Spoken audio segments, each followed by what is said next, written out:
জয়নিতাই নৃদেহ মাদ্যং সুলভং সুদুর্লভং প্লবং সুকল্পং গুরুকর্ণধারম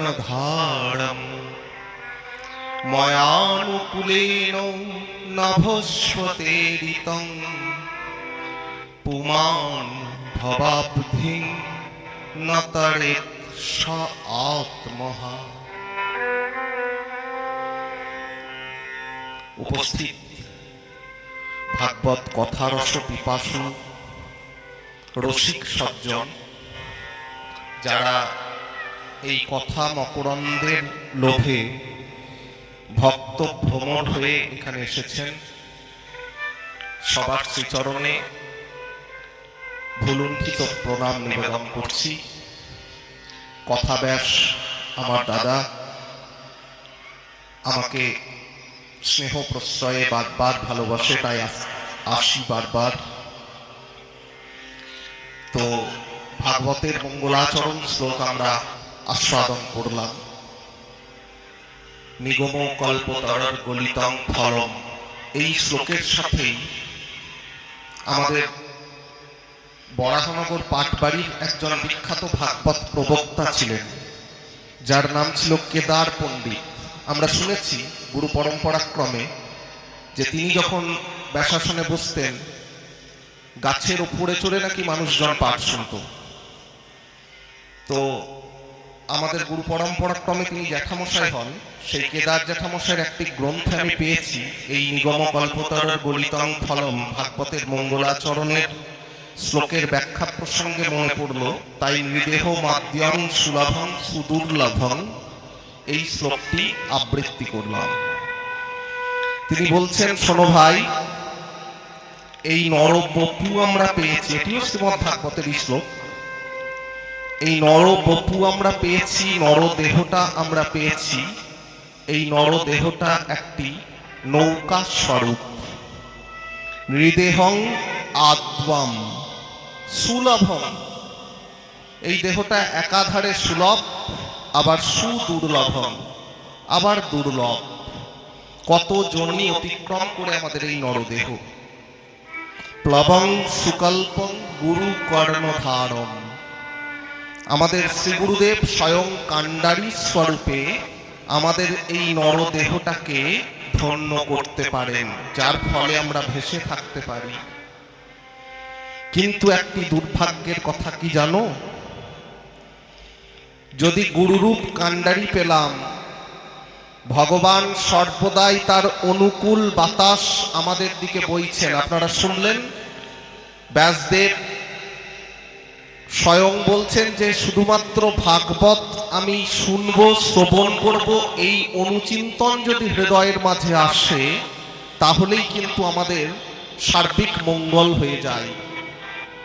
আমাদের হৃদয় দ্বারে এসে ভগবান বিরাজ করেন, কড়া নাড়েন, ঠক ঠক করেন, আমরা তাকে আসন পেতে বসতে দিলেই হলো।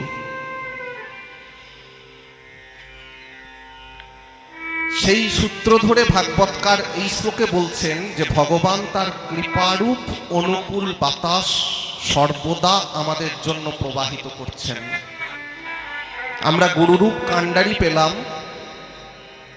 আমরা ভগবানের কৃপারূপ অনুকূল বাতাসও পেলাম। এর পরেও আমরা যদি না উদ্ধার হতে পারি, শ্রীমদ্ ভাগবত কথারস আস্বাদন করে যদি আমাদের জীবনের গতিবিধিটাকে ভাগবতমুখী বা শ্রী ভগবানের উন্মুখী ভগবানমুখী না করতে পারি, তাহলে সেটা আমাদের এই জন্মে আত্মঘাত হবে। শোনো ভাই, ওই যারা গলায় দড়ি দিয়ে মরে বা যারা বিষ খেয়ে মৃত্যুবরণ করে, শুধু তারাই আত্মঘাতী নয়। এই জগতে এই ভাগবত কথারস পিপাসু হয়ে যারা আসরে বসে ভাগবত কথা শ্রবণ করে শ্রীমদ্ ভাগবতের কথাটাকে জীবনের জীবাতু করে না, তারা এই জন্মে জন্মেও যেন মরল। নতরেৎ স আত্মহা, তারা নিজে নিজেই আত্মঘাতী হলো। বলে আমরা রসিকও নই, আমরা ভাবুকও নই। ব্যাসদেব আমন্ত্রণ দিলেন, রসিক এবং ভাবুক সজ্জনদের যে তোমরা ভাগবত কথার অধিকারী। মুহুরহ রসিকা ভুবি ভাবুকা। টিকাকারগণ টিকা করছেন, শোনো, তুমি রসিকও নও ভাবুকও নও, কিন্তু রসিক ভাবুকদের পেছনে তুমি হাঁটতে পারো। পূর্বকালে অধ্যাপক কুলকে নিমন্ত্রণ দেওয়া হতো। শ্রাদ্ধকর্তা তার গলবাসে অধ্যাপকগণকে বলতেন, আপনি কৃপা করে আমার গৃহে গিয়ে একটি পুরাণ পাঠ করবেন। শ্রাদ্ধকর্তা জানতেন যে শুধুমাত্র অধ্যাপক আসবেন না, অধ্যাপকের সাথে তার আন্ডারে পড়াশোনা করা কিছু ছাত্রও আসবে। শ্রাদ্ধকর্তা সেই মতো ব্যবস্থা রাখতেন। যখন পাঠক ব্যাসাসনে বসে অধ্যাপক পাঠ করছেন, ঠিক তার পাদমূলে বসে ছাত্রটি রয়েছেন, শিক্ষা লাভ করার জন্য বসেছেন। আমরা যেমন বসেছি ভাগবত কথা শ্রবণ করার জন্য। বলে সেই ছেলেটি ওই অধ্যাপক যা দান পেল তার থেকে কিছুটা তেলের দামও পেল, আবার সাথে সাথে তার সেই পুরাণ বেদাদি অধ্যয়ন বা যে কোনো গীতা শিক্ষাটাও তার হয়ে গেল।